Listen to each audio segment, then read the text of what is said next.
I'd like to welcome you to the House of Thrillers. I'm Scully, the author that reads to you. Tonight, we're going to be reading Quentin Tarantino's Pulp Fiction.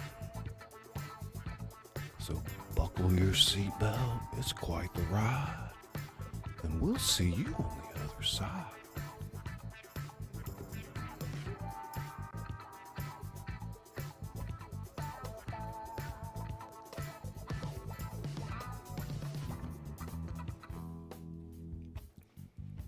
We enter the interior of a coffee shop. It's morning. A normal Denny's, Spires-like coffee shop in Los Angeles. It's about 9 in the morning. While the place isn't jammed, there's a healthy number of people drinking coffee, munching on bacon and eating eggs.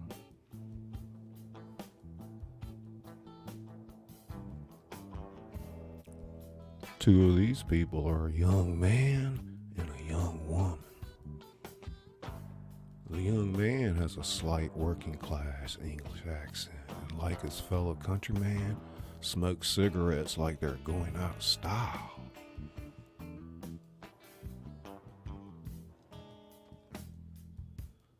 It isn't possible to tell where the young woman is from or how old she is. Everything she does contradicts something she did. The boy and girl sit in a booth. Their dialogue is said in a rapid pace, his Girl Friday fashion.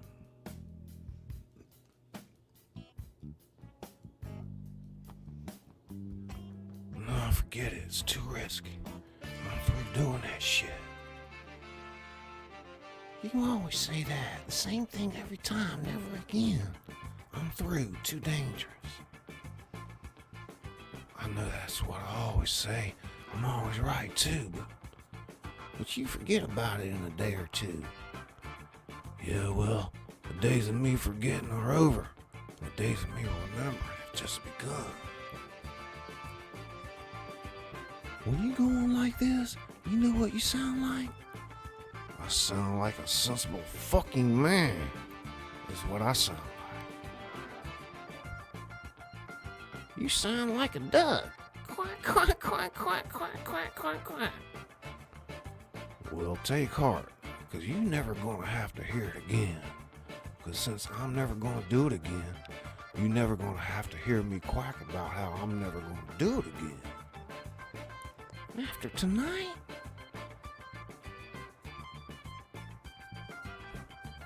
The boy and girl laugh, their laughter putting a pause in their back and forth.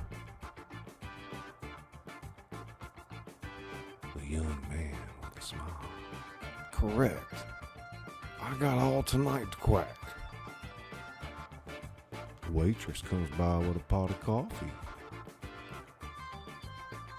Can I get anybody any more coffee? Oh yes, thank you. The waitress pours the young woman's coffee. The young man lights up another cigarette. I'm doing fine.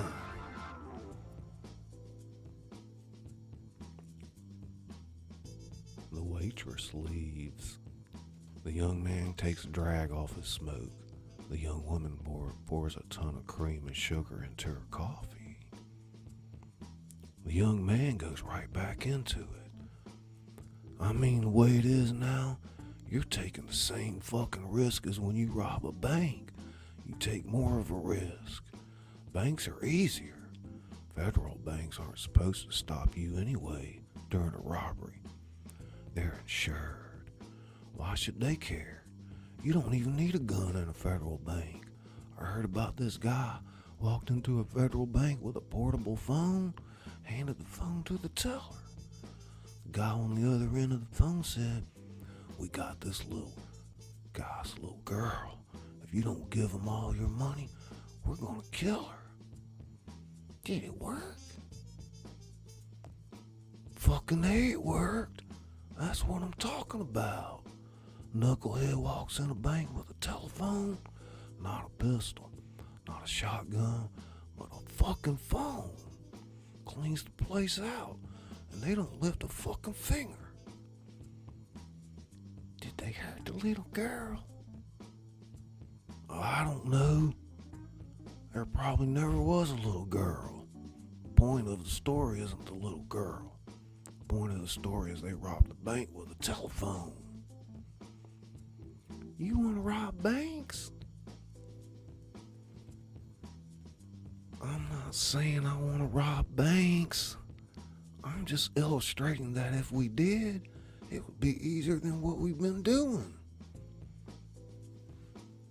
So you don't want to be a bank robber? No.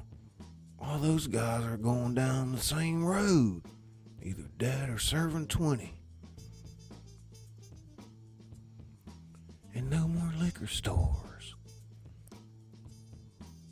What have we been talking about? Yeah, no more liquor stores. Besides, it ain't the giggle it's used to be. Too many foreigners own liquor stores. Vietnamese, Koreans, they can't fucking speak English. You tell them, empty out the register, and they don't know what it fucking means. They just may take it personal. We keep on, one of those motherfuckers are gonna kill us.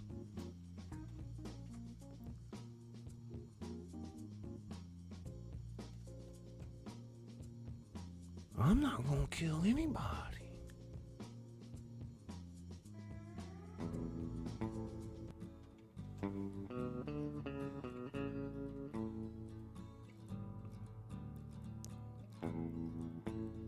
I don't want to kill anybody either, but they'll probably put us in a situation where it's us against them. And if it's not the gooks, if these old Jews who owned the store for 15 fucking generations. You got Grandpa Irvin sitting behind the counter with a fucking Magnum. Try walking into one of those stores with nothing but a telephone. See how far it gets you. Fuck it. Forget it. We're out of it. Well, what else is there? Day jobs? Not this life. Well, what then? He calls to the waitress. Garcon coffee. Then looks to his girl. This place. The waitress comes by, pouring him some more. Garcon means boy. She splits. Young woman. Here, it's a coffee shop.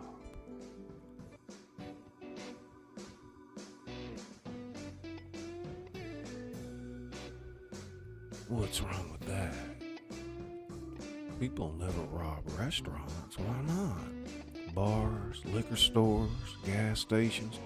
You get your head blown off sticking up one of them. Restaurants, on the other hand, you catch with their pants down. They're not expecting to get robbed, or not as expecting. The young woman taken to the idea. I bet in places like this, you cold cut down on the hero factor. The young man. Correct. Just like banks, these places are insured. The managers don't give a fuck. They're just trying to get you out the door before you start plugging diners. Waitresses, forget it. They ain't taking a bullet for the register. Bus boys, some wetback getting paid $1.50 an hour gonna really give a fuck you're stealing from the owner. Customers are sitting there with their food in their mouths. They don't know what's going on. One minute they're having a Denver omelet, next minute somebody's sticking a gun in their face.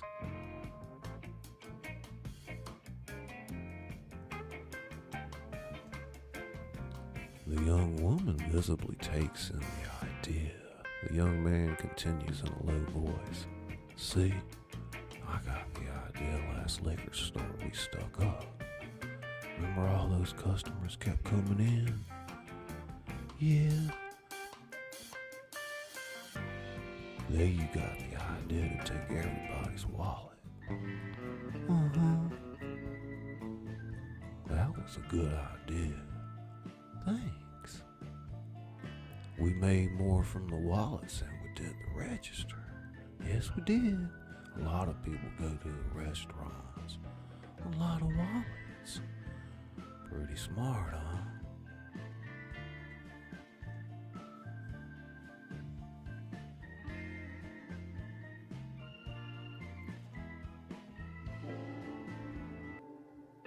The young woman scans the restaurant with this new information. She sees all the patrons eating, lost in conversations.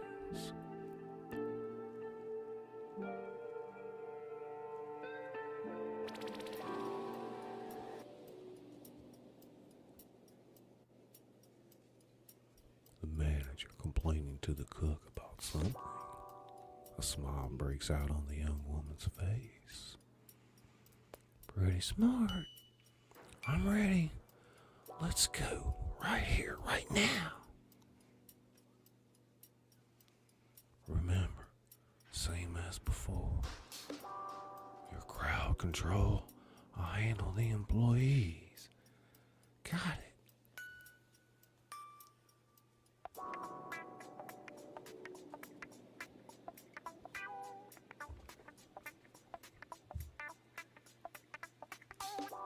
They both take out their .32 caliber pistols and lay them on the table.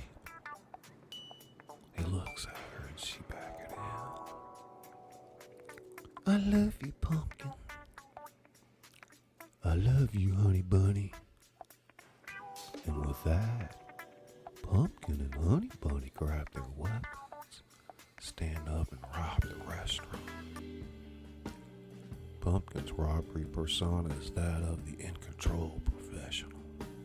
Honey Bunny's is that of the psychopathic hair-trigger loose cannon.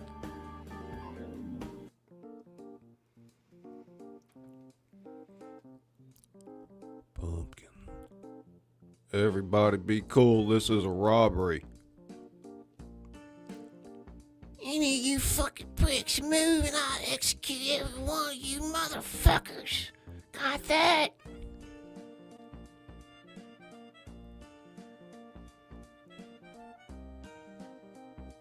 Cut to credit sequence. Pulp Fiction.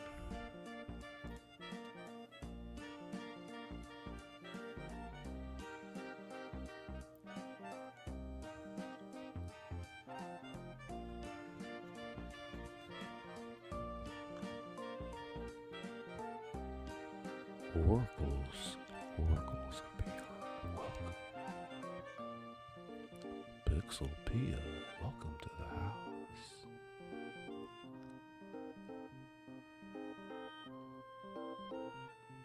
Eat to live strong. Eat to live strong. Welcome. Tammy's Passions. Tammy's Passions. We're now in the interior of a 74 Chevy moving in the morning. An old gas-guzzling, dirty white 1974 Chevy Nova barrels down a homeless-ridden street in Hollywood. In the front seat are two young fellas, one white, one black, both wearing cheap black suits with thin black ties on their long green dusters. Their names are Vincent Vega and Jules Winfield. Jules is behind the wheel.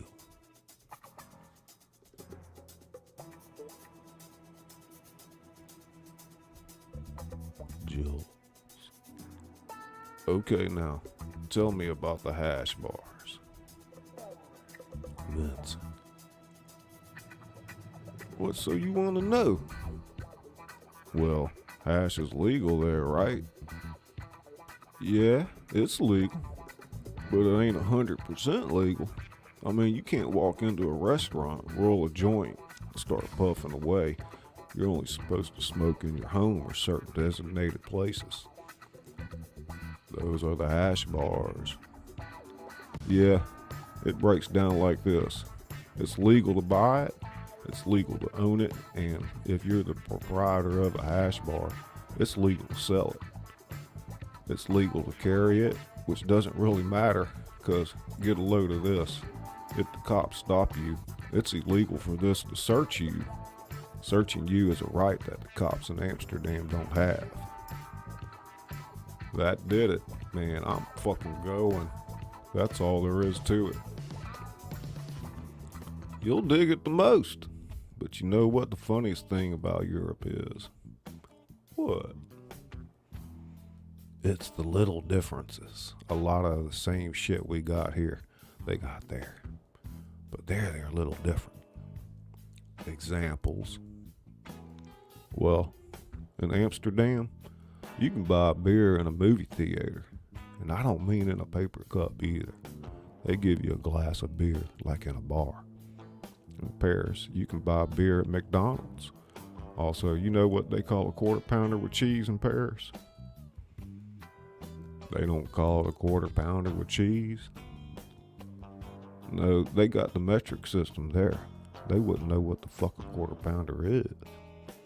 What do they call it? Royale with cheese. Royale with cheese? What do they call a Big Mac? Big Mac's Big Mac, but they call it Le Big Mac. Le Big Mac? What do they call a Whopper? I don't know. I didn't go into a Burger King, but you know what they call put on French fries in Holland instead of ketchup? What? Mayonnaise. God damn. I seen them do it, and I don't mean a little bit on the side of the plate. They fucking drown them in it. Ugh.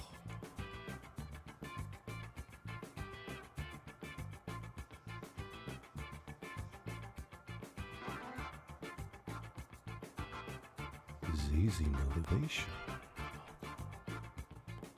ZZ Motivation. Gins Aura. Gins Aura wearing the interior of a Chevy trunk.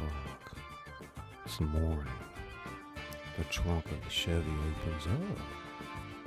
Jules and Vincent reach inside, taking out two .45 automatics, loading and cocking.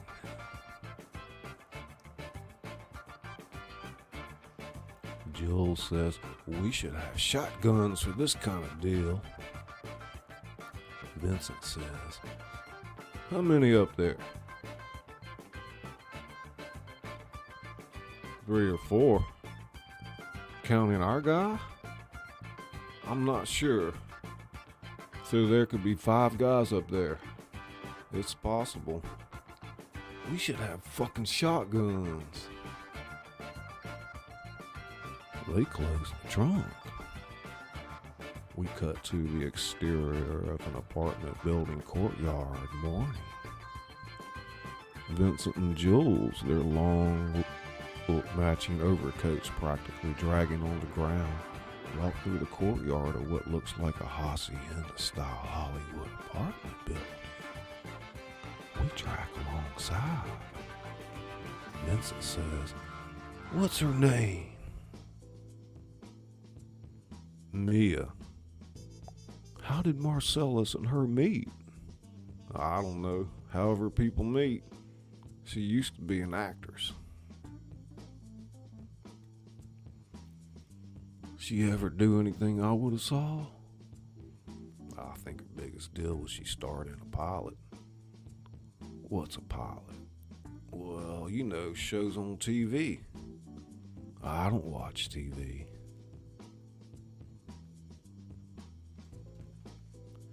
"Yes, but you're aware that there's an invention called television, and on that invention they show shows."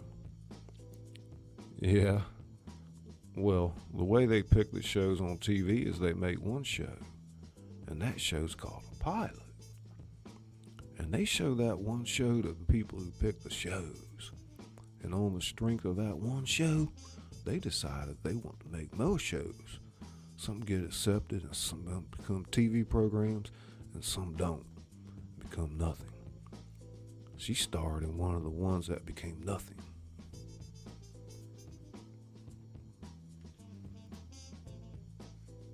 They enter the apartment building, the interior reception area. It's morning.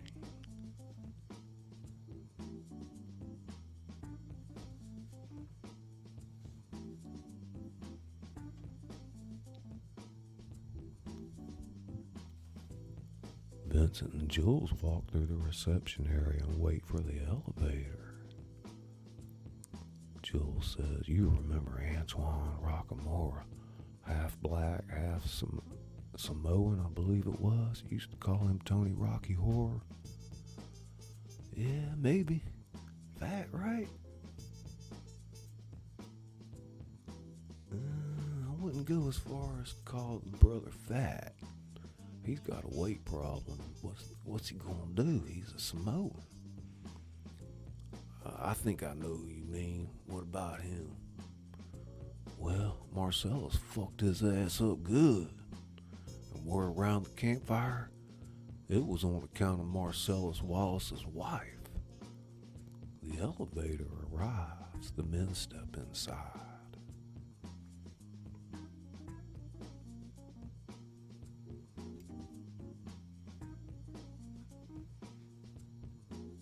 Jen's aura. We're in the interior of the elevator. Vincent says, "What'd he do, fucker?" Jules, no, nothing like that bad." "Well, what then?" "He gave her a foot massage." "A foot massage?" Jules nods his head. "That's all?" "What did Marcellus do?" "Sent a couple of guys over to his place. They took him out on the patio of his apartment, threw his ass over the balcony.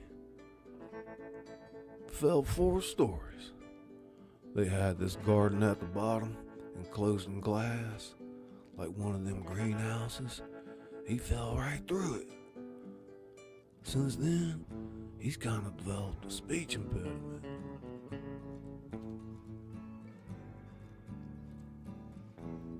The elevator door opens. Jules and Vincent exit. Vincent says, "That's a damn shame."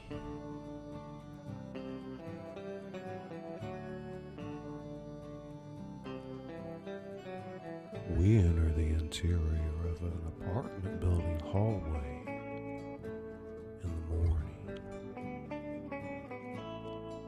Steady cam in front of Jules and Vincent as they make a beeline down the hall.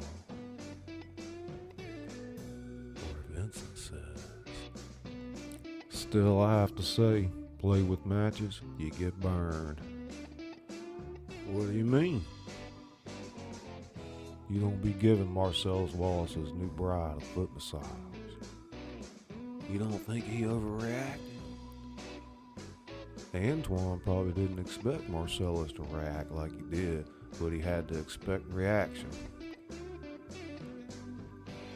"It was a foot massage. A foot massage is nothing. I'll give my mother a foot massage." "It's laying hands on Marcella Wallace's new wife in a familiar way." "Is it as bad as eating her out?" "No, but you're in the same fucking ballpark." Jules stops Vincent. Whoa, stop right there. Eating a bitch out and giving a bitch a foot massage ain't even the same fucking thing. Not the same thing, the same ballpark. It ain't no ballpark either. Look, maybe your method of massage differs from mine, but touching this lady's feet and sticking your tongue in her holiest of holies ain't the same ballpark. Ain't the same league. Ain't even the same fucking sport. foot massages don't mean shit. Have you ever given a foot massage? Don't be telling me about foot massages. I'm the foot fucking master. Given a lot of them? Shit, yeah. I got my technique down, man. I don't tickle or nothing. Have you ever given a guy a foot massage? Jules looks at him a long moment. He's been set up. Fuck you. He starts walking down the hall. Vincent, smiling, walks a little bit behind. How many? Fuck you. Would you give me a foot massage? I'm kind of tired. Man, you best back off. I'm getting pissed. This is the door.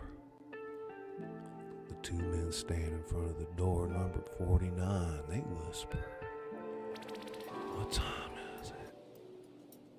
Vincent checking his watch. 72.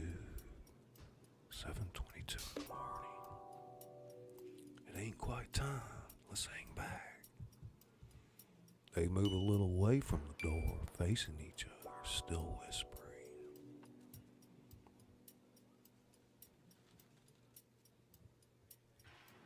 Gina, Piana, Vinci. Gina, Piana, Vinci. Jules says, look, just because I wouldn't give no man a foot massage, don't make it right for Marcellus to throw Antoine off a building to a glass motherfucking house. Fucking up the way the guy talks. That ain't right, man. Motherfucker do that to me, he better paralyze my ass, 'cause I'd kill a motherfucker. Vincent says, I'm not saying he was right, but you're saying a foot massage don't mean nothing, and I'm saying it does. I've given a million ladies a million foot massages, and they all meant something. They act like they don't, but they do.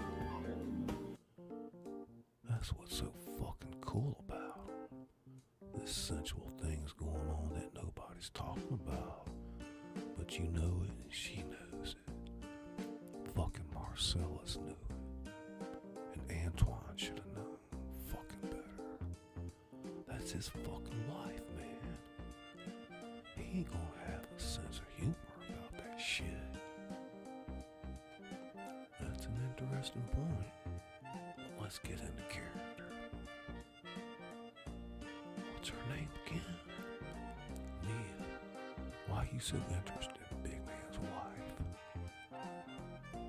Well, Marcellus is leaving for Florida, and when he's gone, he wants me to take care of Mia. Take care of her. Making a gun out of his finger and placing it to his head. Not that. Take her out. Show her a good time. Don't let her get lonely. You gonna be taking out Mia Wallace out on a date? It ain't a date. It's like when you and your buddy's wife go to a movie or something. It's just, you know, good company.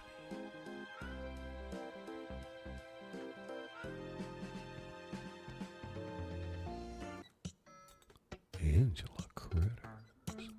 Angela Critters. Welcome. Linda Parker. Here is writer sanctuary.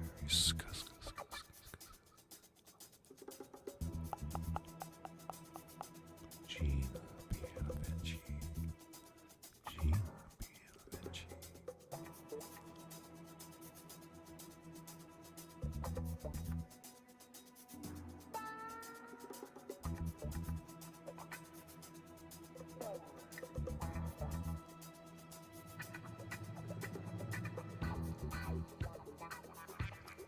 Jules looks at him. Vincent says, it's not a date. Jules just looks at him.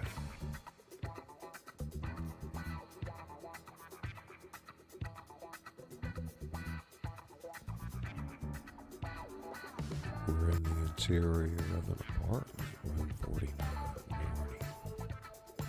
3 young guys, obviously in over their heads, sit at a table with hamburgers, french fries, and soda pops laid out. One of them flips the loud bolt on the door, opening it to reveal Jules and Vincent in the hallway. Jules says, "Hey kids." The 2 men stroll inside.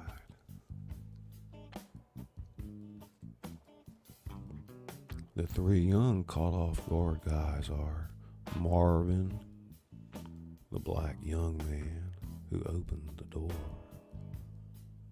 Will, as the scene progresses back into the corner, Roger, a young blonde-haired surfer kid with a flock of seagulls haircut, who has yet to say a word. He sits at the table with a big sloppy hamburger in his hand.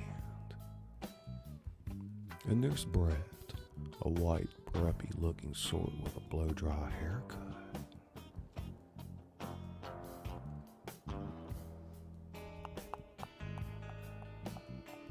Vincent and Jules taking their place, with their hands in their pockets. Jules is the one who does the talking.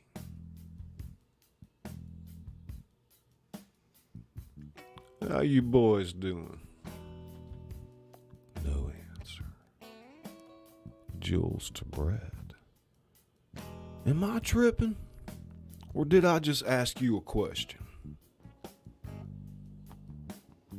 Brett says, "We're doing okay."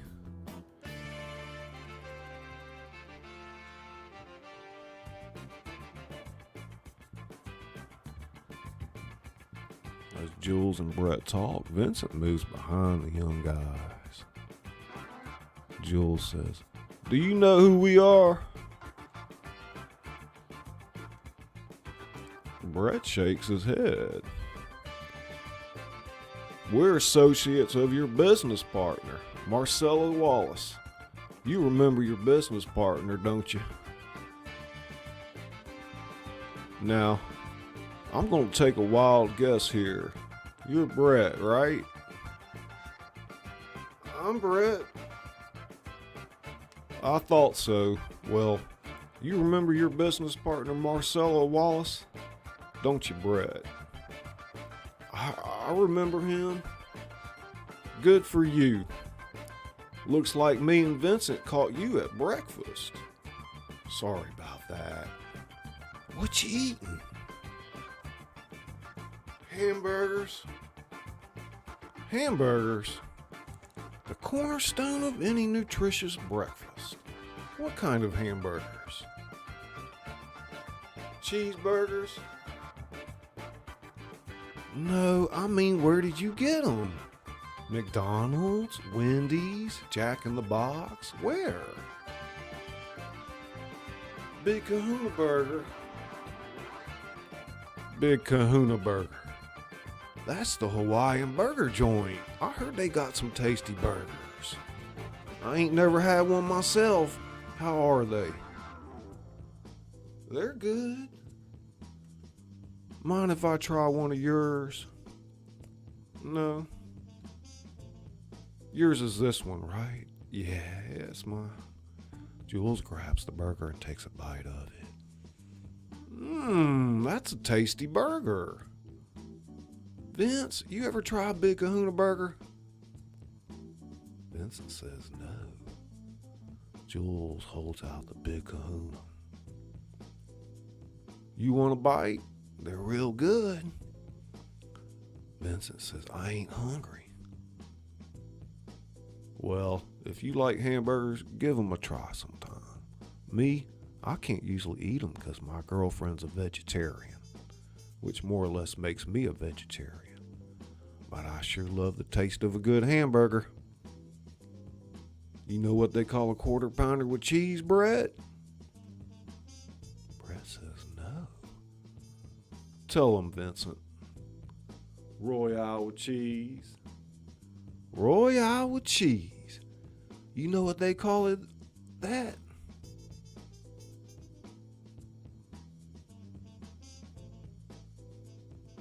Because of the metric system? Check out the big brain on Brad. You a smart motherfucker. That's right. The metric system. He points to a fast food drink cup. What's in this? Sprite. Sprite? Good. Mind if I have some of your tasty beverage to wash this down with? Sure. Jules grabs the cup and takes a sip. Hits the spot. You, flock of seagulls, you know what we're here for? Roger nods his head, yes. Then why don't you tell my boy here, Vince, where you got the shit hid? Marvin said, it's under the I don't remember asking you a goddamn thing. You were saying? It's under the bed.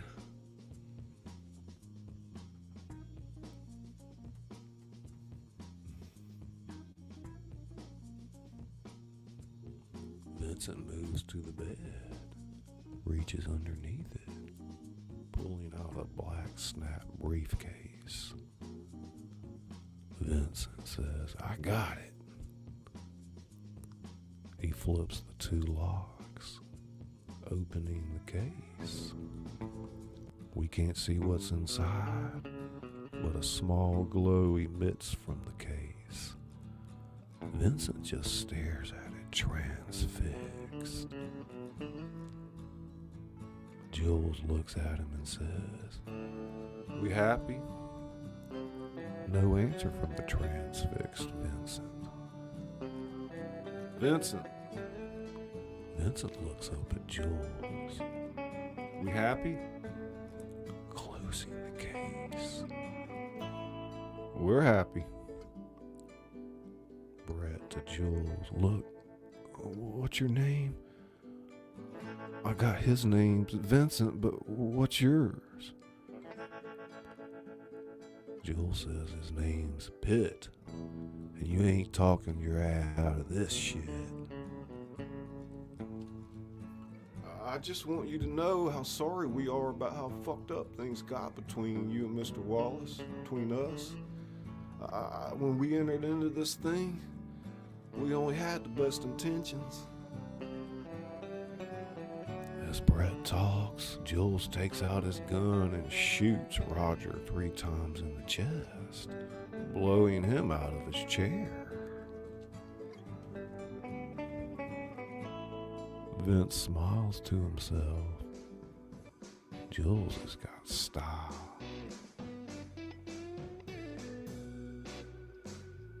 Brett has just shit his pants. He's not crying or whimpering, but he's so full of fear. It's as if his body is imploding. Jules to Brett. Oh, I'm sorry. Did that break your concentration? I didn't mean to do that. Please continue. I believe you were saying something about best intentions. Brett can't say a word. What's the matter? Oh, you were through anyway. Well, let me retort. Would you describe for me what Marcellus Wallace looks like? Brett still can't speak. Jules snaps, savagely tipping the card table over, removing the only barrier between himself and Brett. Brett now sits in a lone chair before Jules like a political prisoner in front of an interrogator. Jules says, what country are you from? What? What ain't no country? I know. Do they speak English and what? What? English, motherfucker. Can you speak it? Yes. Then you understand what I'm saying? Yes? Now describe what Marcellus Wallace looks like. What? Jules takes out his 45 and presses the barrel hard in Brett's chest. Say what again? Come on, say what again? I dare you. I double dare you, motherfucker. Say what one more goddamn time. Brett is regressing on the spot. Now describe to me what Marcellus Wallace looks like. Brett does his best. Well, he's black. Go on. And he's bald. Does he look like a bitch? What? Jules' eyes go to Vincent. Vincent smirks. Jules rolls his eyes and shoots Brett in the shoulder. Brett screams, breaking into a shaking, trembling spasm in the chair. Does he look like a bitch? No. Then why did you try to fuck him like a bitch?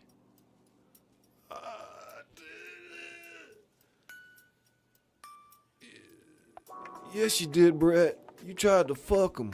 You ever read the Bible, Brett?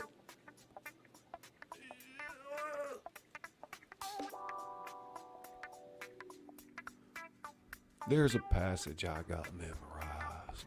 Seems appropriate for this situation.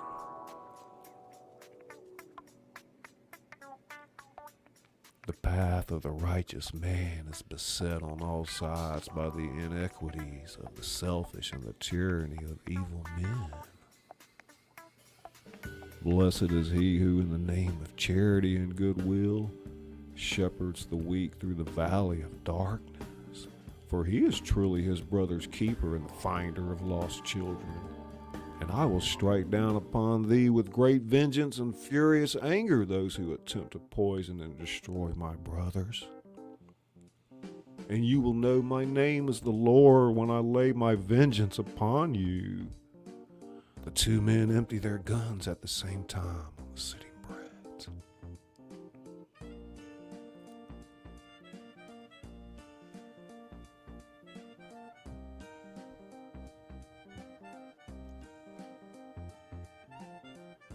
Hope you guys are enjoying that so far. Took a quick little break. Be right back.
Writer Sanctuary.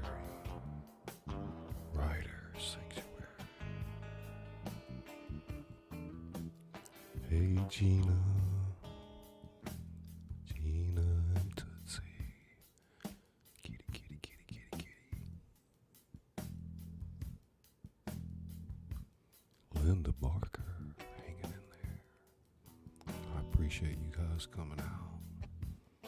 I'm Scully, the author that reads to you. It's Quentin Tarantino's Pulp Fiction.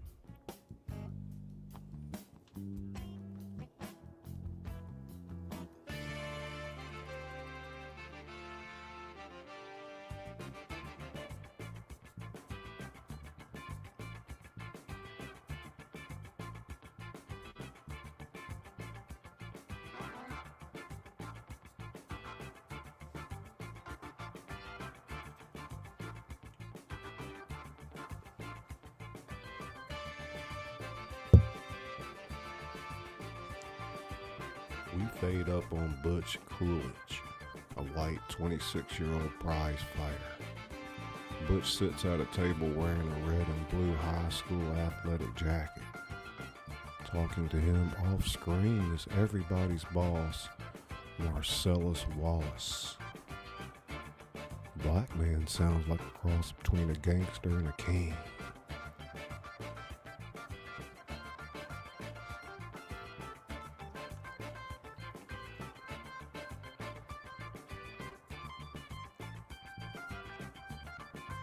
I think you're gonna find, when all this shit is over and done, I think you're gonna find yourself one smiling motherfucker. Thing is, Butch, right now you got ability. But painful as it may be, ability don't last. Now that's a hard motherfucking fact of life. But it's a fact of life your ass is gonna have to get realistic about. This business is filled to the brim with unrealistic motherfuckers who thought their ass aged like wine.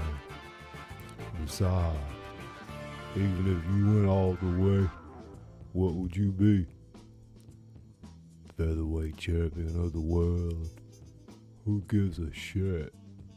I doubt you could even get a credit card based on that.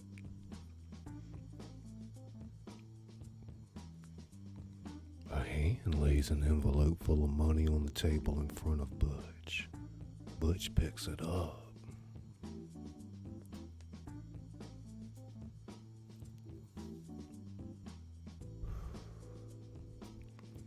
Now the night of the fight, You might feel a slight sting. That's pride fucking with you. Fuck pride. Pride only hurts. It never helps. Fight through that shit. 'Cause a year from now, when you kicking it in the Caribbean, your ass gonna say, Marcellus Wallace was right. I got no problem with that. In the fifth, your ass goes down. Butch nods his head. Say it. In the fifth, my ass goes down.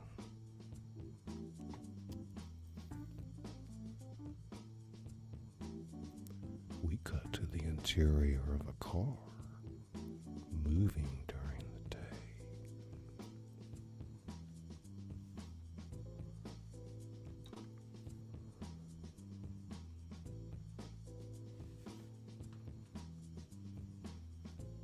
Vincent Vega looks really cool behind the wheel of a 1964 cherry red Chevy Malibu convertible.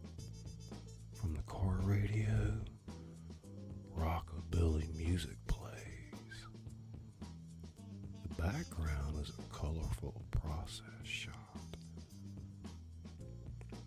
We're now at the exterior of Sally Leroy's in the day. Sally Leroy's is a large topless bat by LAX that Marcellus owns. Vincent's classic Malibu whips into the near empty parking lot and parks next to a white Honda Civic.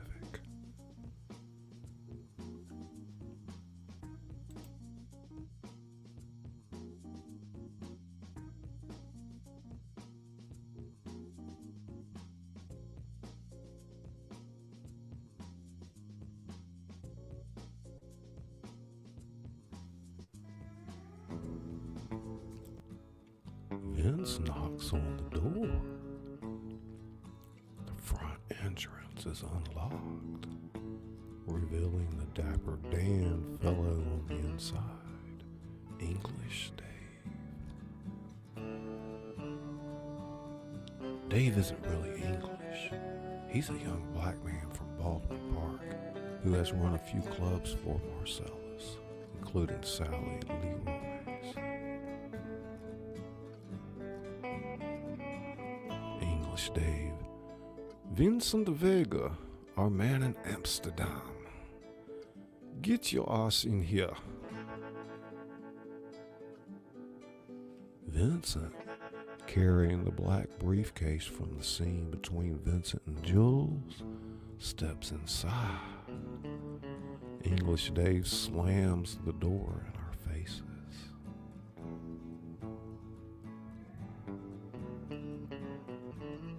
We're now inside Sally Leroy's during the day. The spacious club is empty this time of day. English Dave crosses to the bar and Vince follows. Vincent says, "Where's the big man?" English Dave replies, "He's over there finishing up some business." We are now in Vincent's point of view. Butch shakes hands with a huge figure with his back to us. The huge figure is in the infamous and as of yet still unseen Marcellus.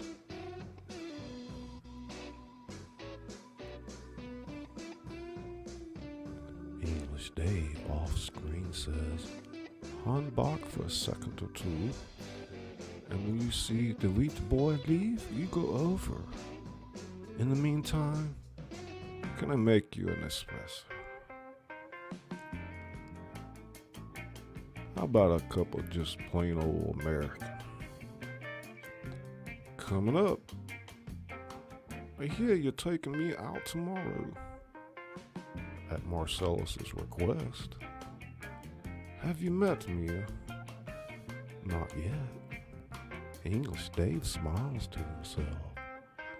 Vincent says, "What's so funny?" "Not a goddamn thing. Look, I'm not an idiot. She's the big man's fucking wife. I'm gonna sit across the table, chew my food with my mouth closed, laugh at her jokes, and that's all I'm gonna do." English Dave puts Vince's coffee in front of him.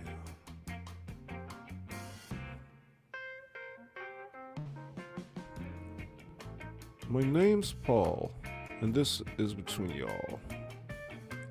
Butch bellies up to the bar next to Vincent, drinking his cup of plain old American. Butch to English Dave, "Can I get a pack of red apples?"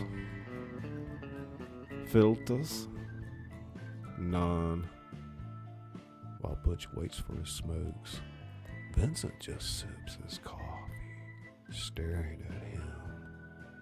Butch looks over at him. Butch says, "Looking at something, friend?" Vincent says, "I ain't your friend, Palooka." Butch does a slow turn toward Vincent. "What was that?" "I think you heard me just fine, Punchy."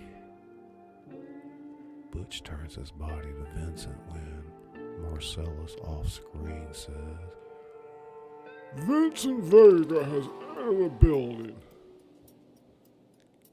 Get your ass over here.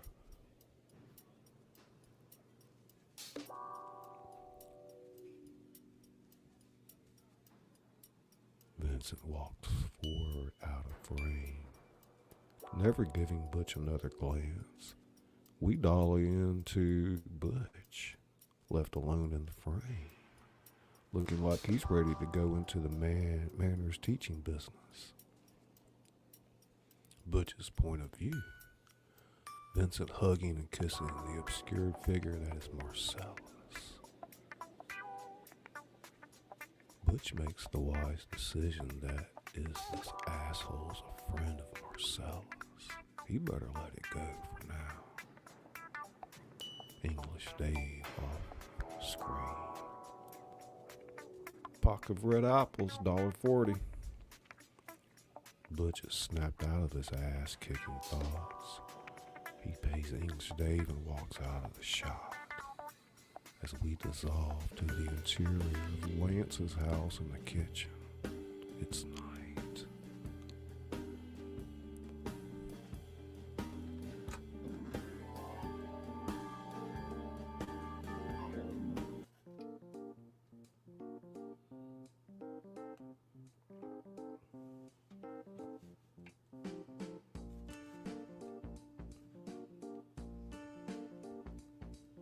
It's a close-up of Jody, a woman who appears to have a fondness for earrings.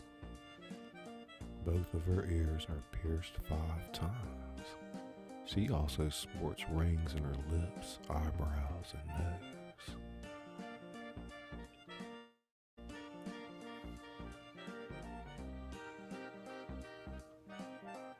Jody says, "I'll lend you one. It's a great book on body piercing." Jody, Vincent, and the young woman named Trudy sit at the kitchen table of a suburban house in Echo Park. Even though Vince is at the same table, he's not included in the conversation. Trudy says, "You know how they use that gun when they pierce your ears? They don't use that when they pierce your nipples, do they?" Jody says back, "Forget that gun. That gun goes against the entire idea of being pierced. All of my piercings, 16 places on my body. Every one of them done with a needle. 5 in each ear. 1 through the nipple, my left breast. 1 through my right nostril. Through my left eyebrow, 1 through my lip, 1 in my clit, and I wear a stud in my tongue." Vince has been letting this conversation go through one ear and out the other, until that last remark. "Excuse me, sorry to interrupt. I'm curious. Why would you get a stud in your tongue?" Jody looks at him and says as if it were the most obvious thing in the world. "It's a sex thing. It helps fellatio." That thought never occurred to Vincent, but he can't deny it makes sense.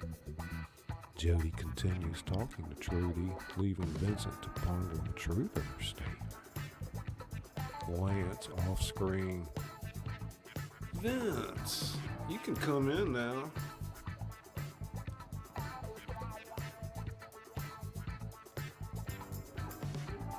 We're in Lance's bedroom. He's in his late 20s, is a young man with a wild and woolly appearance that goes hand in hand with his wild and woolly personality. Lance has been selling drugs his entire adult life. He's never had a day job, never filed a tax return, and has never been arrested. He wears a red flannel shirt over a Speed Racer t-shirt. 3 bags of heroin lie on Lance's bed. Lance and Vincent stand at the foot of the bed. Now this is Panda from Mexico. Very good stuff. This is Baba, different, but equally good. And this is Choco from the Harz Mountains of Germany. Now the first 2 are the same, 45 an ounce. Those are friend prices. But this one, pointing to the Choco, this one's a little more expensive. It's $55. But when you shoot it, you know where the extra money went. Nothing wrong with the first two. It's real. Good shit. This one's a fucking madman. Remember, I just got back from Amsterdam. Are you in Inglewood? No, you're in my house. White people know the difference between good shit and bad shit. This is the house they come to. My shit, I'll take the Pepsi challenge with Amsterdam shit any old day of the fucking... That's a bold statement. This ain't Amsterdam, Vince. This is a seller's market. Coke is fucking dead as disco. Heroin's coming back in a big fucking way. This is whole 70s retro. Bell bottoms, heroin, their ass hot as hell. Vincent takes out a roll of money that would choke a horse to death. Give me 300 worth of the madman. If it's as good as you say, I'll be back for 1,000. I just hope I still have it. What do you think of Trudy? She ain't got a boyfriend. You want to hang out and get high with us? Which one's Trudy? The one with all the shit on her face? No, that's Jody. That's my wife. Vincent and Lance giggle at the faux pas.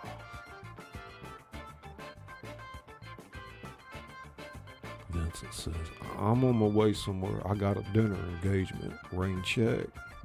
Oh, no problem. Vincent takes out his case of the works. Utensils for shooting up. You don't mind if I shoot up here? Me casa su casa. Muchas gracias. Vincent takes his works out of his case as the two continue to talk. Vince shoots up.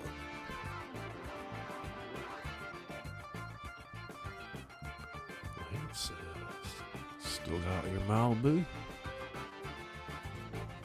You know what some fucker did it to it the other day? What? Fucking keyed it. Oh man, that's fucked up. Tell me about it. I had the goddamn thing in storage 3 years. It's out 5 fucking days? 5 days. And some ridiculous piece of shit fucks with it. They should be fucking killed. No trial, no jury, straight to execution. As he cooks his heroin, Vincent says, I just wish I caught him doing it, you know. Man, I'd give anything to catch him doing it. It'd have been worth us doing it if I could have just caught him. You know what I mean? It's a chicken shit. You don't fucking know the man's vehicle. Close up of the needle going into Vincent's vein. Close up of blood spurting back into the syringe, mixing with the heroin. Close up of Vincent's thumb pushing down on the plunger as we cut to the exterior of Marcellus Wallace's house.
Yes, I'm still here. Hey, Gina. Dagan Hills. Hey, buddy. Dagan Hills. Rita's Juicy Life. There she is. Cuss, cuss, cuss, cuss. Rita's Juicy Life. Partly cloudy 420. Partly cloudy 420. Linda Parker.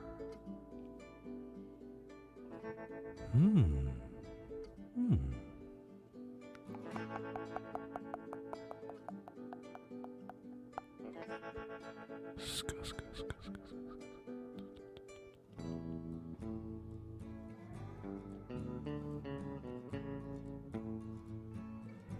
Yeah, this is a wild one, a tough one.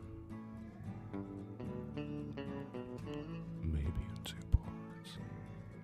How's everybody doing out there? Scuss, scuss, scuss, scuss.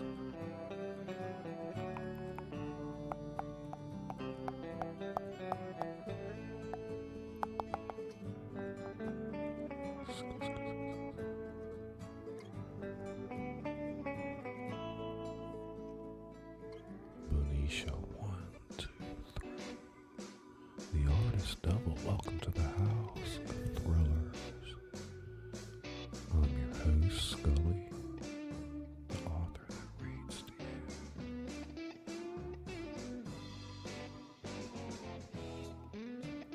I just rolled one, so I thought Rita would appear. Check, check, check, check, check, check, check.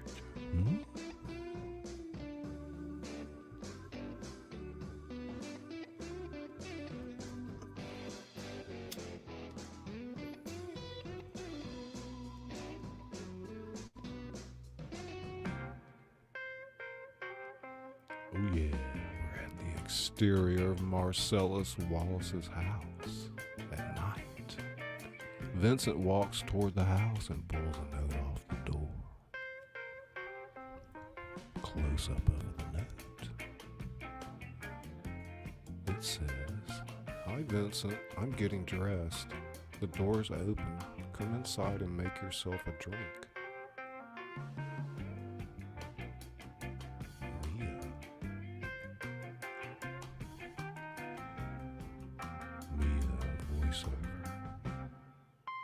"Hi, Vincent.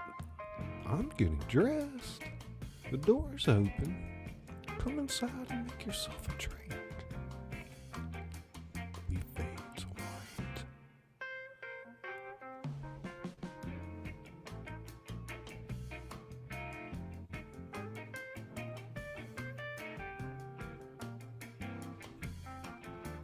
We're now inside Marcellus's house in the living room at night. Vincent enters on the background. "Hello?"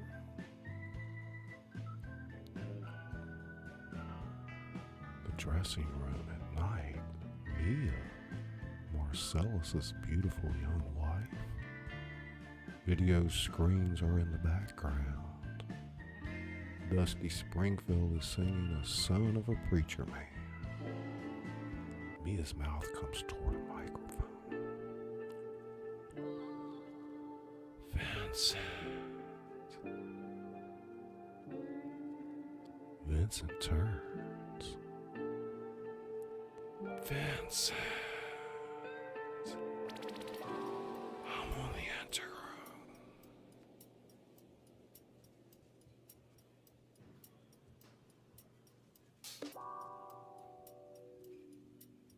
It's on the wall by the 2 African fellas. To your right, Vincent." Vincent walks. Mia says, "Warm. Warmer.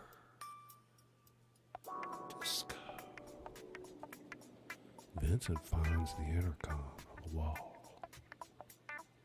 "Hello?"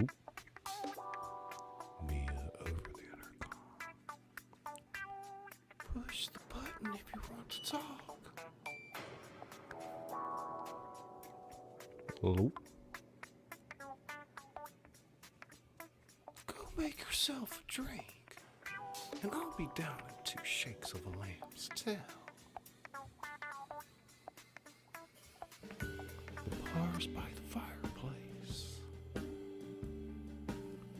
Okay. He licks his lips.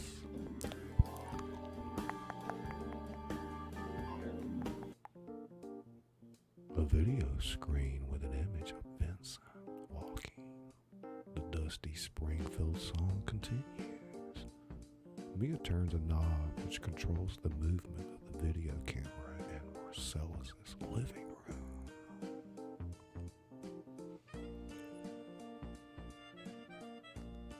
Vincent picks up a bottle of scotch.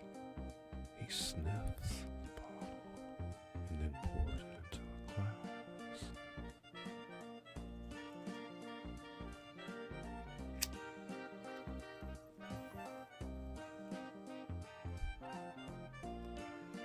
Back in the dressing room, we see a razor blade cutting cocaine on a mirror.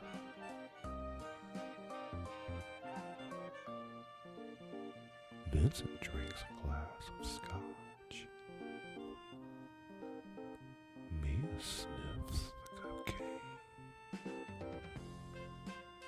Vincent ips the drink and looks at a portrait of Mia on the wall. Mia walks into the room and takes the needle off a record.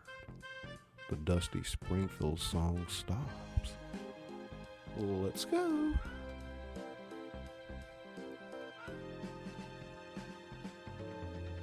We are now at the exterior of Jack Rabbit Slim's at night.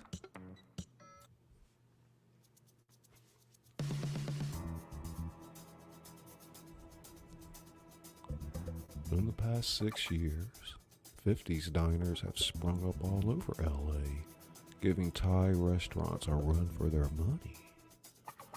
They're all basically the same. Decor out of an Archie comic book.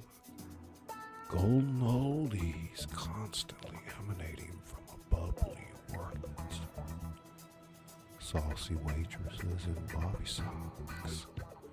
Menus with items like the Fats Domino cheeseburger, the Wolf Jack Rump, and over prices that pay for all this bullshit.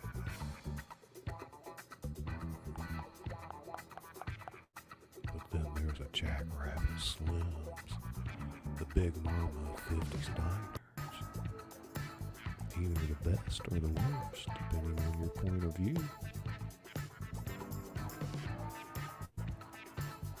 Vincent's Malibu pulls up to the restaurant. Big sign with a neon figure of a cartoon surly cool cat Jack Rabbit and a red windbreaker towers over the establishment. Underneath the cartoon is the name Jack Rabbit Slims. Underneath that is the slogan, next best thing to a time machine. What the fuck is this place? This is Jack Rabbit Slim's. An Elvis man should love it. Come on, Mia. Let's go get a steak. You can get a steak here. Daddy-o, don't be a... Mia draws a square with her hands. Dotted lines appear on the screen, forming a square. The lines disperse. After you, kitty cat.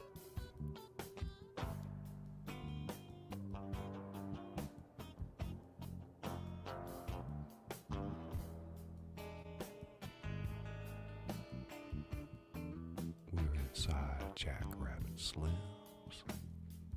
Compared to the interior, the exterior was that of a quaint English pub. Posters from the 50s AIP movies are all over the wall. Rock All Night, High School Confidential, Attack of the Crab Monster, and Machine Gun Kelly. The booths that the patrons sit in are made out of the cut-up bodies of 50s cars. In the middle of the restaurant is a dance floor. A big sign on the wall states, "No shoes allowed." So wannabe beboppers, actually Melrose types, do the twist in their socks with bare feet.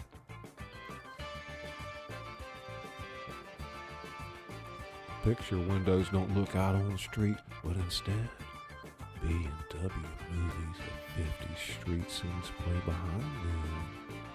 The waitresses and waiters are made up as replicas of 50s icons. Marilyn Monroe, Zorro, James Dean, Donna Reed, Mark Lewis, and Philip Morris Mitchell wait on tables wearing appropriate costumes.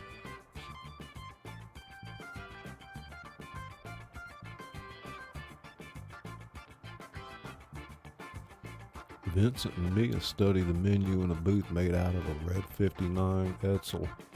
Buddy Holly, their waiter, comes over sporting a big button on his chest that says, "Hi, I'm Buddy. Pleasing you please me." Hi, I'm Buddy. What can I get you? "I'll have the Douglas Sir steak," Vincent says. How do you want it? Burnt to a crisp or bloody as hell? Bloody as hell, and to drink a vanilla Coke. How about you, Peggy Sue? "I'll have the Durwood Kirby burger, bloody, and a $5 shake."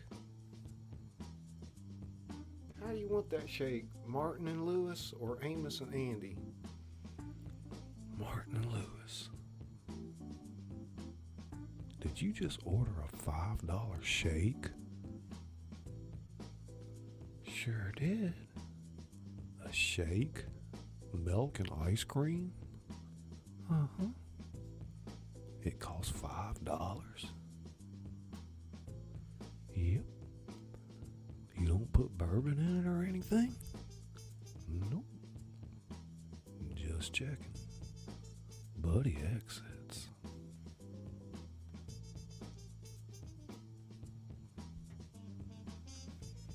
Vincent takes a look around the place. The yuppies are dancing. The diners are biting into big, juicy hamburgers. And the icons are playing their parts. Marilyn is squealing. The midget is paging Philip Morris. Donna Reed is making her customers drink their milk. And Dean and Jerry are acting a fool. Mia says, "What do you think?" It's like a wax museum with a pulse rate. Vincent takes out his pouch of tobacco and begins rolling himself a smoke. After a second of watching him, Mia says, "What are you doing?" "Rolling a smoke." "Here, it's just tobacco." "Well, in that case, will you roll me one, cowboy?" As he finishes licking it, Vincent says, "You can have his one, cowgirl." He hands her the rolled smoke. She takes it, putting it to her lips. Out of nowhere appears a Zippo lighter in Vincent's hand. He lights it. "Thanks." Think nothing of it. He begins rolling one for himself.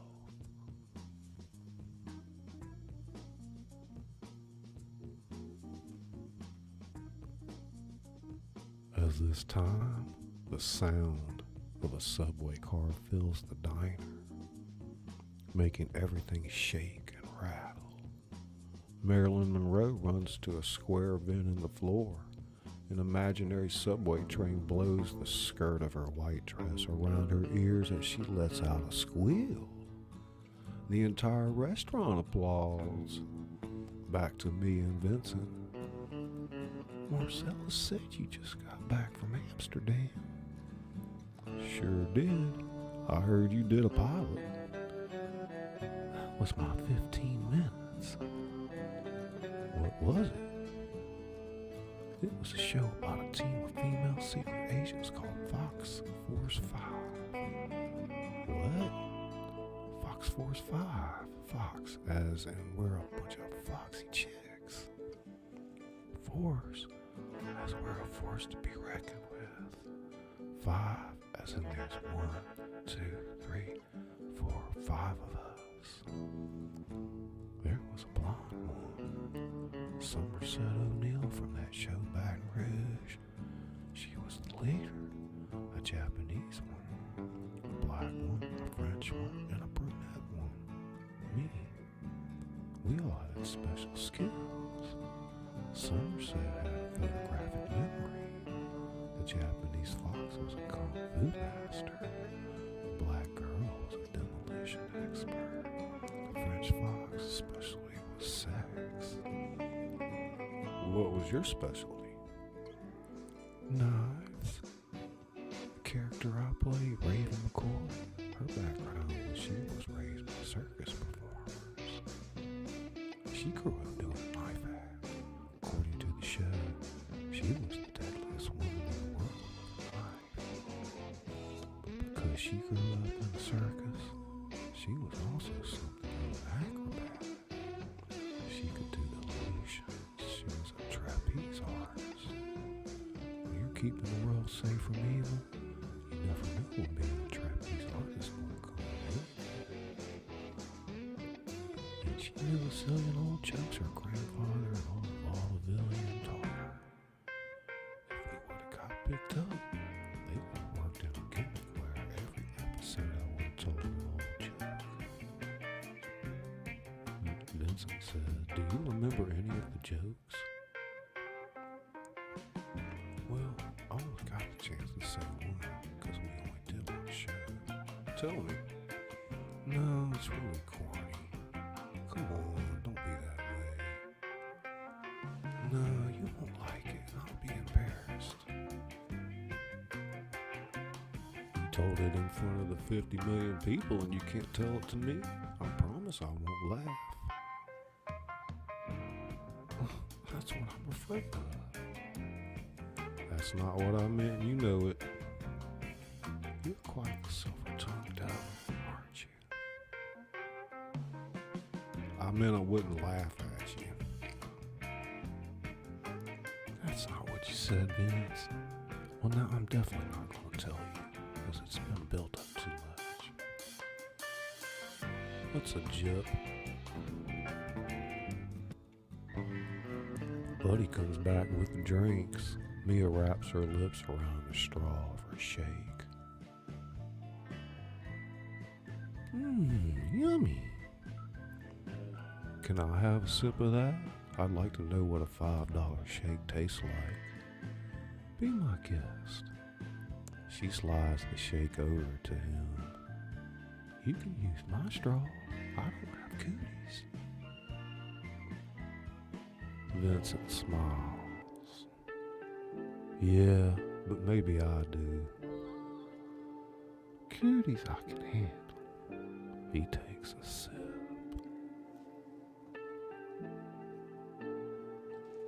God dang, that's a pretty fucking good milkshake. Told you. I don't know if it's worth $5, but it's pretty fucking good. He slides the shake back. Then the first of an uncomfortable silence happens. Mia says, "Don't you hate that?" What? Uncomfortable silences?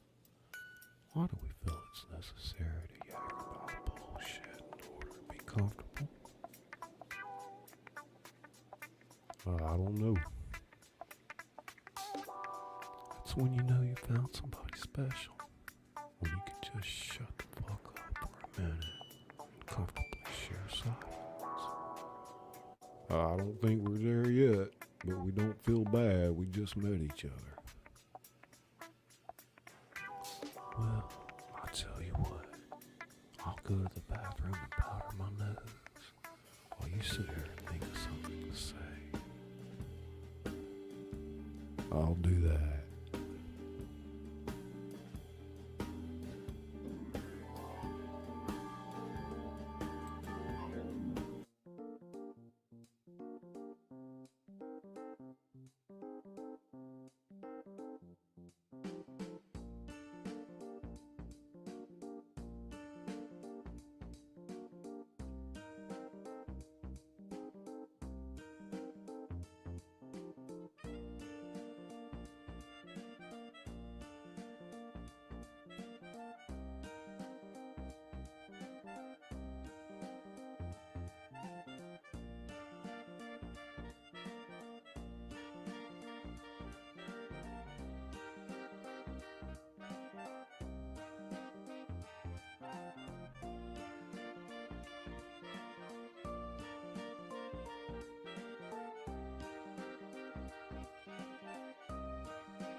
Mia powders her nose by doing a big line of coke off the bathroom sink. Her head jerks up from the rush. I said, God damn.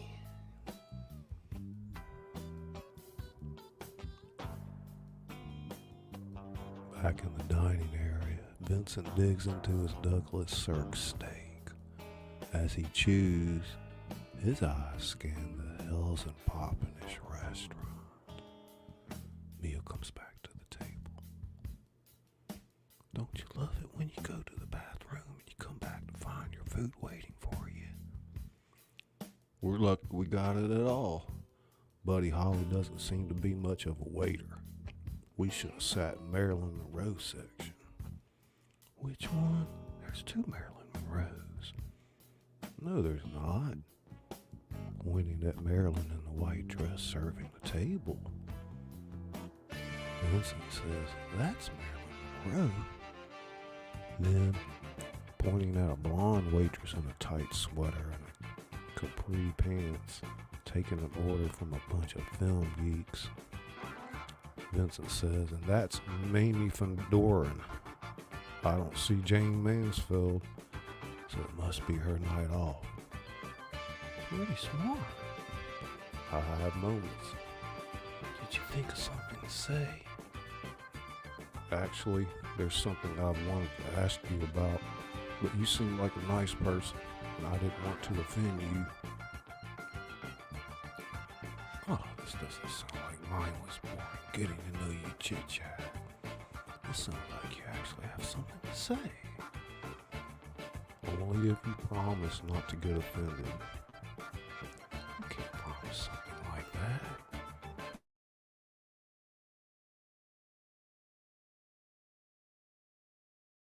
My natural response could be to be offended.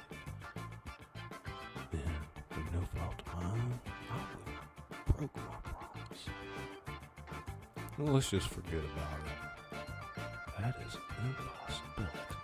Trying to forget anything as intriguing as this would be an exercise in futility. Is that a fact? Mia nods her head. Besides, it's more exciting when you don't have permission. What do you think about what happened to Antoine? Who's Antoine? Tony Rocky Horror. He fell out of the window. That's one way to say it. Another way is he was thrown out. Another is he was thrown out by Marcellus. And even another way is he was thrown out of a window by Marcellus because of you. Is that a fact? No, it's not. It's just what I heard. Who told you this? They. Me and Vincent smile. They talk a lot, don't they? They certainly do. Well, don't be shy, Vincent. What exactly did they say? Vincent is slow to answer.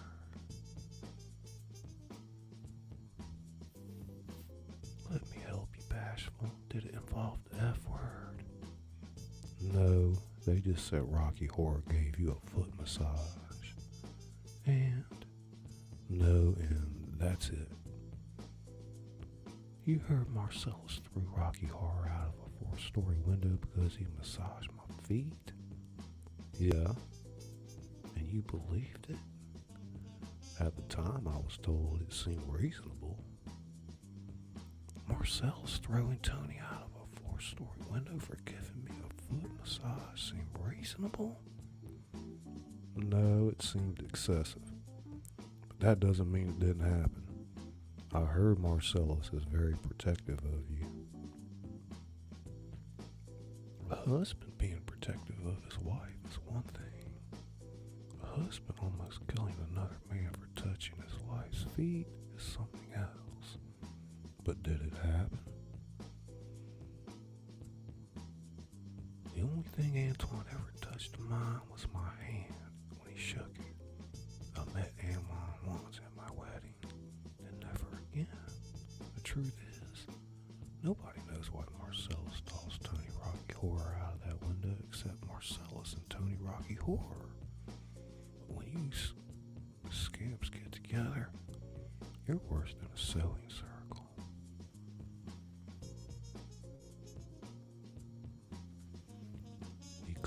To Ed Sullivan and Marilyn Monroe standing on stage.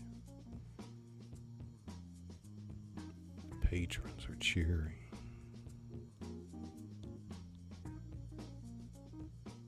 Ed Sullivan is with Marilyn Monroe, who holds a trophy. Ed Sullivan is saying one lucky couple would win this handsome trophy that Marilyn here is holding. Marilyn holds the trophy. Now, who will be our first contestants? Mia, hold your hand. Right here. Vincent reacts. Mia says, I want to dance. Vincent replies, no. Mia, no. I do believe Marcellus, my husband, your boss, told you to take me out and do whatever I wanted. Now, I want to dance. I want to win. I want that trophy. All right. So, dance good. All right, you asked for it. Vincent and Mia walk onto the dance floor toward Ed Sullivan. Let's hear it for our first contestants. Vincent and Mia walk up to the microphone. Now let's meet our first contestants here this evening. Young lady, what is your name? Mrs. Mia Wallace. And how about your fellow here? Vincent Vega.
Mia and Vincent dance to Chuck Berry's You Never Can Tell. They make handsome movements as they dance.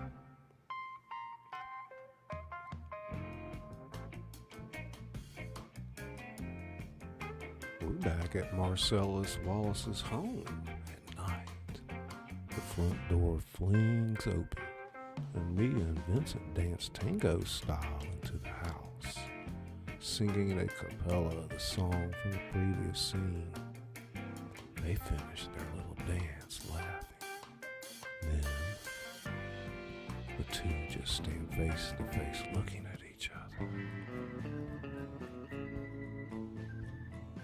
Was that an uncomfortable silence? I don't know what that was. Music and drinks. Mia moves away to attend to both. Vincent hangs up his overcoat on a big bronze coat rack in the alcove. I'm going to take a piss. That was a little more information than I needed to know. For right ahead, Vincent shuffles off to the chime.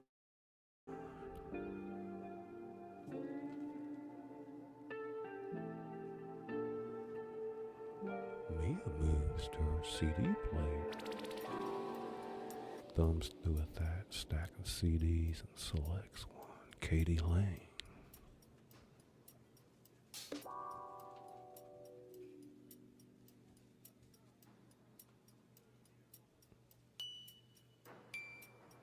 Speakers blast out a high energy country number, which Mia plays air guitar to.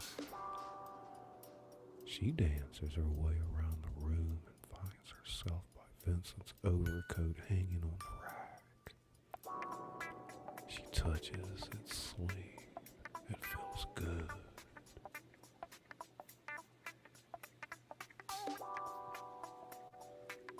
Her hand hoes in its pocket and pulls out his tobacco pouch. like a little girl playing cowboy. She spreads the tobacco on some rolling paper, imitating what he did earlier. Licks the paper and rolls it into a pretty good cigarette. Maybe a little too bad, but not bad for a first try. Mia thinks so anyway. Her hand reaches back in the pocket and pulls out his Zippo lighter. She slaps the lighter against her leg, trying to light it fancy style like Vince did. What do you know? She did it. Mia's one happy clam. She triumphantly brings the fat flame up to her fat smoke, lighting it up, and loudly snaps the Zippo closed.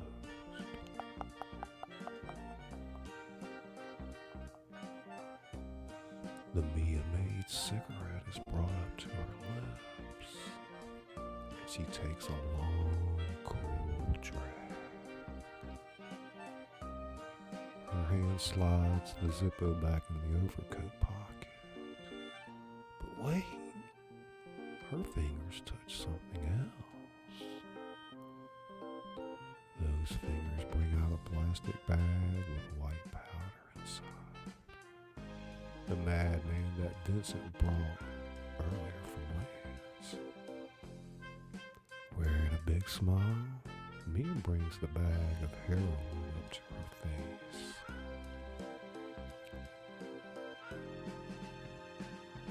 Disco.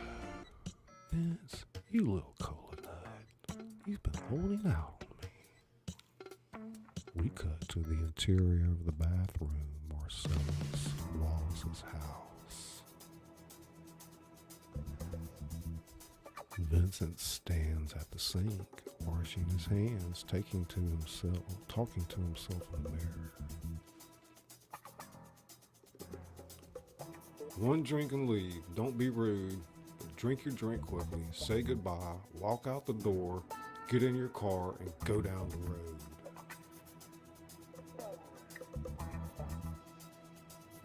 Back in the living room, Mia has the unbeknownst to her heroin cut up into big lines on her glass-top coffee table. Taking her trusty $100 bill like a human dustbuster, she quickly snorts the fat line. A close-up of Mia. Her head jerks back. Her hands go to her nose, which feels like it's on fucking fire. Something's terribly wrong. Then a rush hits.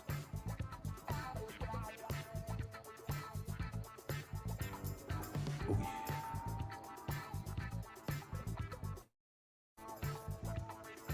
Mia is on all fours trying to crawl to the bathroom, but it's like she's trying to crawl with the bones removed from her knees.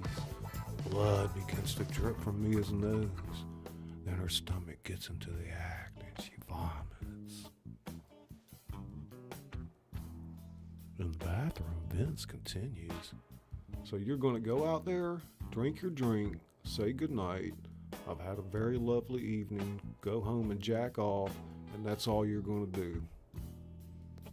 Now that he's given himself a little pep talk, Vincent's ready for whatever's waiting for him on the other side of that door. So he goes through it.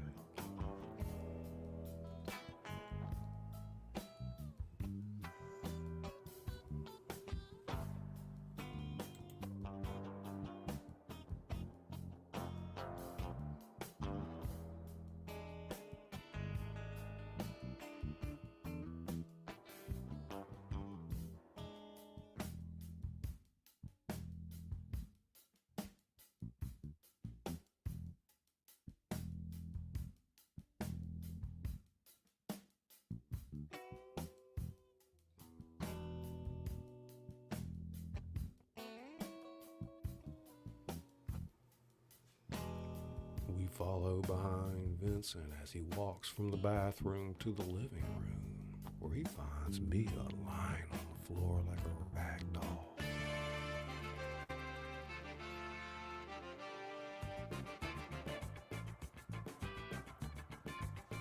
Jesus Christ. Vincent moves like greased lightning to Mia's fallen body. Bending down there where she lays, he puts his fingers on her neck to check her pulse. She slightly stirs. Mia is aware of Vincent overheard speaking to her. Mia, what the hell happened? But she's unable to communicate. Mia makes a few lost moans, but they're not distinctive enough to be called words.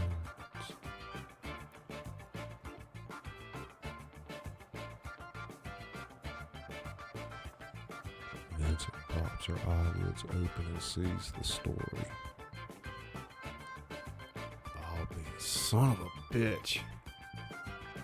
Mia, what did you take? Answer me, honey, what did you take? Mia is incapable of answering. He slaps her face hard. Vincent springs up and runs to his overcoat hanging on the rack. He goes through the pockets frantically. It's gone. Vincent makes a beeline to Mia. We follow. Vincent yelling to Mia, "Okay, honey, we're getting you on your feet." He reaches her and hoists the dead weight up in his arms. Vincent, we're on our feet now, and we're going to talk out of the car. Here we go. Watch us walk, Mia. Come on. We follow behind as he hurriedly walks the practically unconscious Mia through the house and out the front door.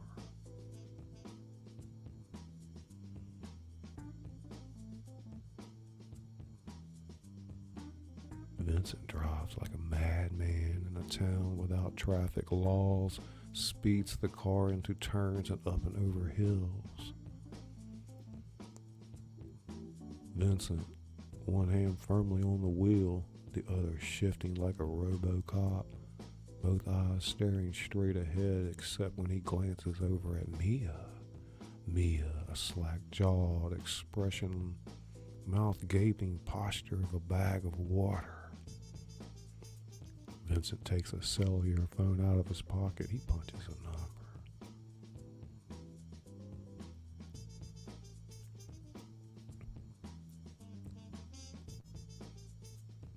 We go to the interior of Lance's house at night.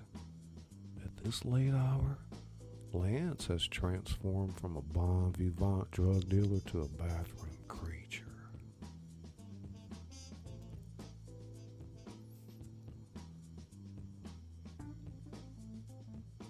Honey Tina, welcome. Rubster 760. Dodgy. Rita's juicy life.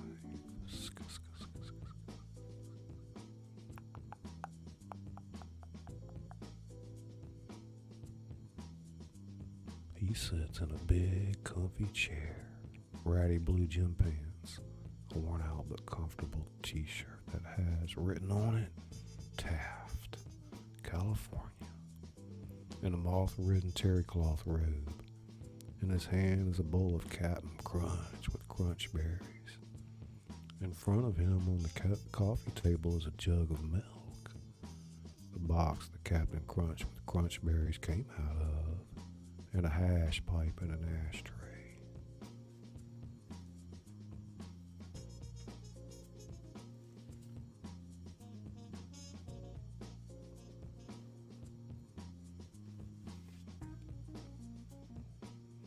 On the big screen TV in front of the table is the Three Stooges, and they're getting married.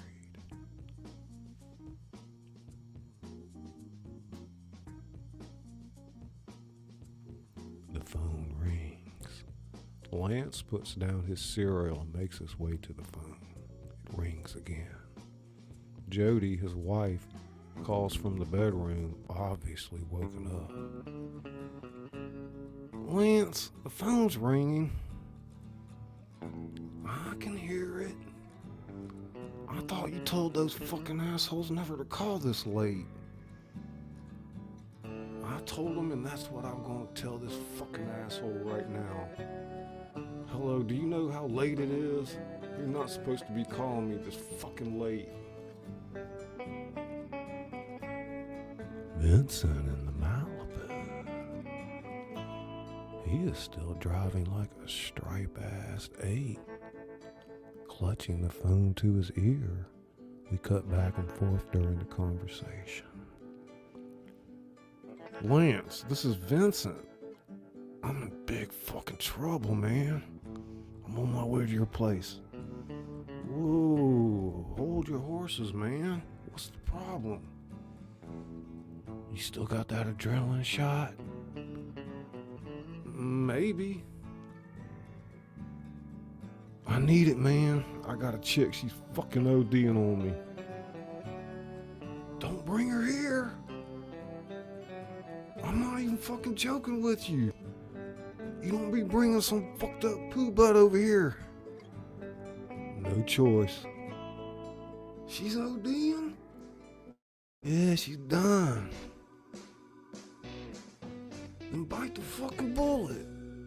Take her to the hospital and call a lawyer. Negative. She ain't my fucking problem. You fucked her up. You deal with it. Are you talking to me on the cellular phone? Sorry. I don't know you. Who is this? Don't come here. I'm hanging up. Too late. I'm already here. At that moment, inside Lance's house, we hear Vincent's Malibu coming up the street. Lance hangs up the phone and goes to his curtains and yanks the cord. The curtains open with a whoosh, and time to see Vincent's Malibu driving up on his front lawn and crashing into his house. The window Lance is looking out of shatters from impact. Jody off screen says, "What the hell was that?" Lance charges from the window, out the door to his front lawn. Vincent is already out of the car, working on getting Mia out. Have you lost your fucking mind? You crashed your car in my fucking house? You talk about drug shit on the cellular fucking phone? If you're through having your little hissy fit, this chick is dying. Get your needle and get it now. Are you deaf? You're not bringing that fucked up bitch in my house? This fucked up bitch is Marcellus, Wallace's wife. Now if she fucking croaks on me, I'm a grease spot.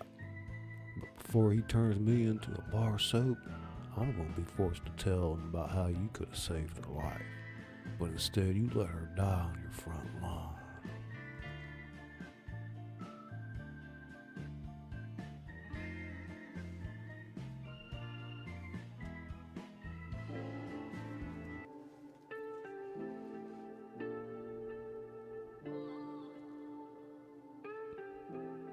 Jody, in bed, throws off the covers and stands up.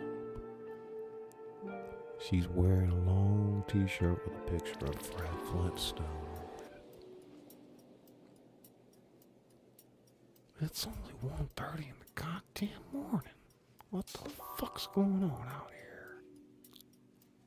As she walks into the living room, she sees Vincent and Lance standing over Mia, who's lying on the floor in the middle of the room.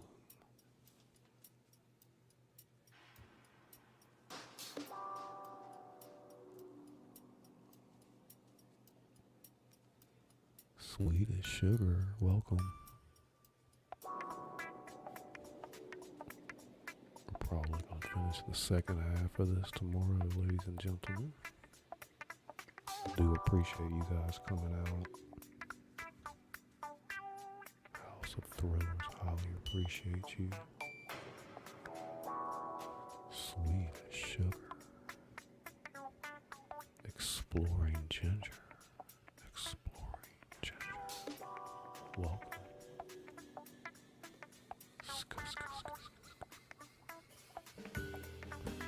Gus.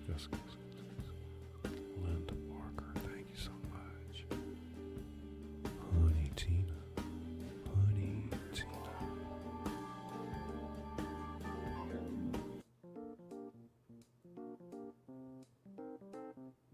Rita's Juicy Life. Welcome, my dear.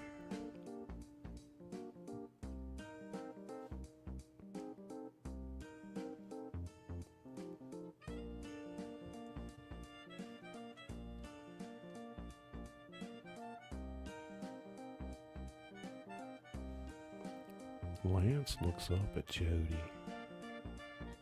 Get that black box in the bedroom I have with the adrenaline shot. What's wrong with her? She's ODing on us. Well, get her the hell out of here. Get the fucking shot. Don't yell at me. She angrily turns and disappears into the bedroom looking for the shot. We move into the room with the two men. Vincent says to Lance, "You two are a match made in heaven. Look, just keep talking to her, okay? While she's getting the shot, I gotta get a medical book." "What do you need a medical book for?" "Tell me how to do it. I've never given an adrenaline shot before." "You've had that thing for 6 years and you never used it?" "I never had to use it. I don't go joy popping with bubble gummers. All of my friends can handle their highs." "Well, then get it." "I am, if you'll let me.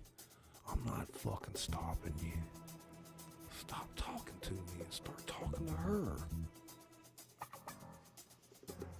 We follow Lance as he runs out of the living room into an interior spare room with a bunch of junk in it. He frantically starts scanning the junk for the book he's looking for, repeating the words, "Come on." From off screen we hear, "Hurry up, man. We're losing her." "I'm making as fast as I can." Lance continues his frenzied search. We hear Jody in the living room now as she talks to Vincent. "What's he looking for?" "I don't know, some medical book." Jody calls to Lance. "What are you looking for?" "A black medical book." As he continues searching, flipping and knocking over his shit, Jody appears in the doorway. "What are you looking for?" "A fucking medical book. It's like a textbook they give us to nurses." "I never saw a medical book." "Trust me, I have one." "Well, if it's that important, why didn't you keep it with the shoes? With the shot?"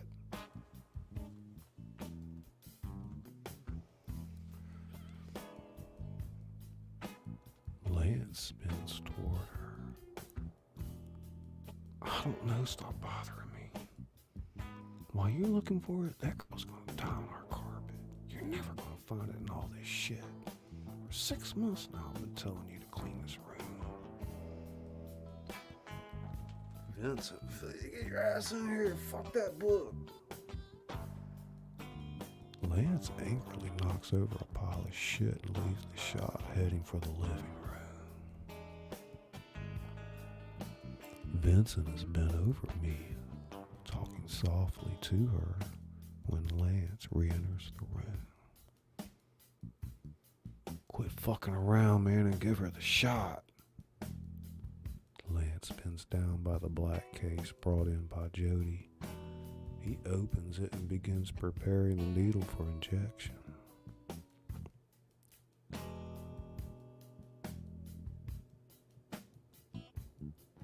Vince rips her blouse open. Jody stumbles back in the room, hanging back from the action. Vincent says, "Does it have to be exact?"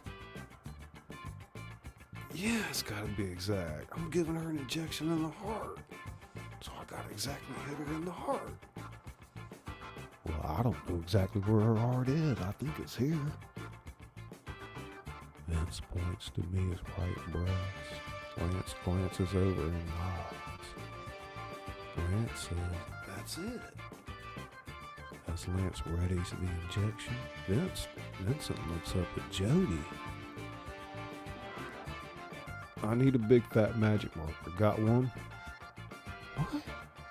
"I need a big fat magic marker. Any felt pen will do, but a magic marker would be great." "Hold on."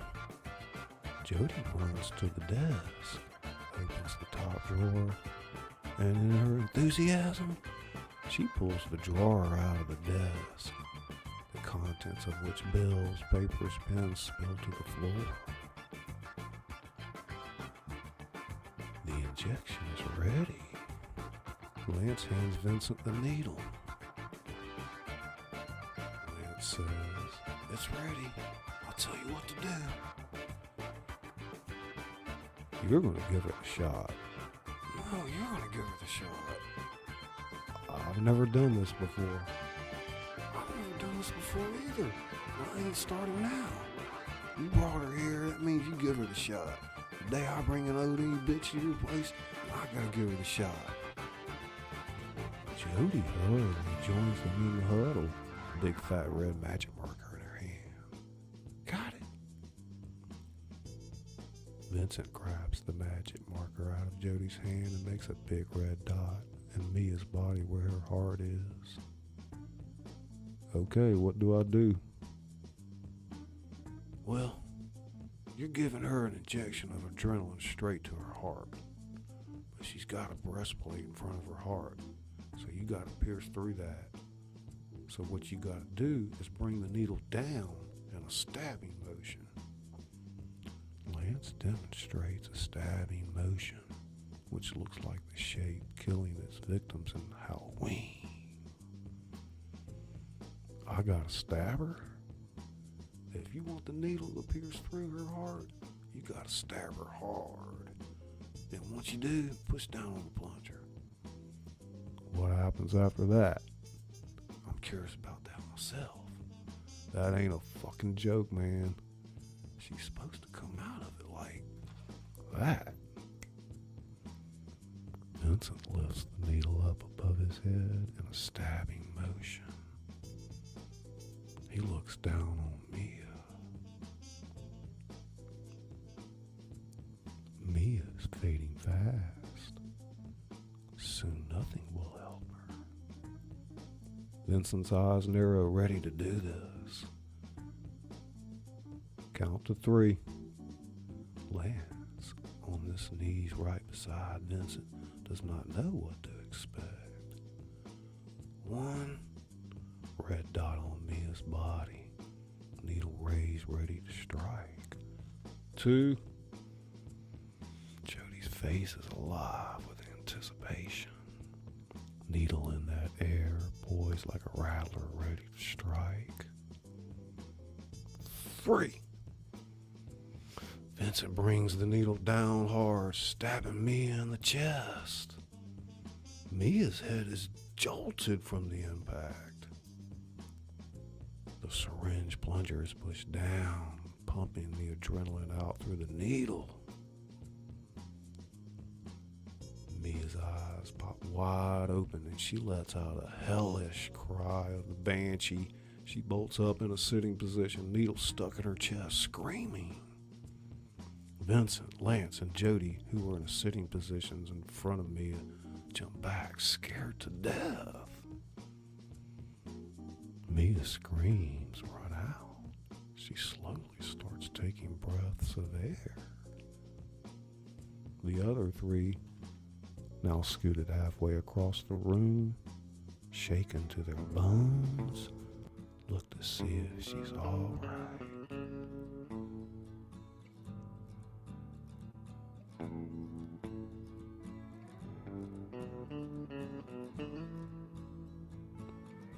Thank you guys for coming out tonight. I think this is a good stopping point, where Mia takes the big long needle to the chest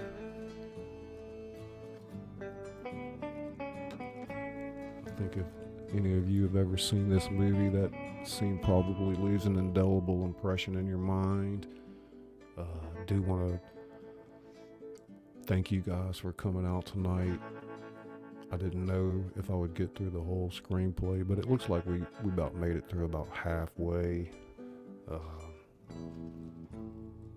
do apologize. The past few days I've been working quite hard on this production.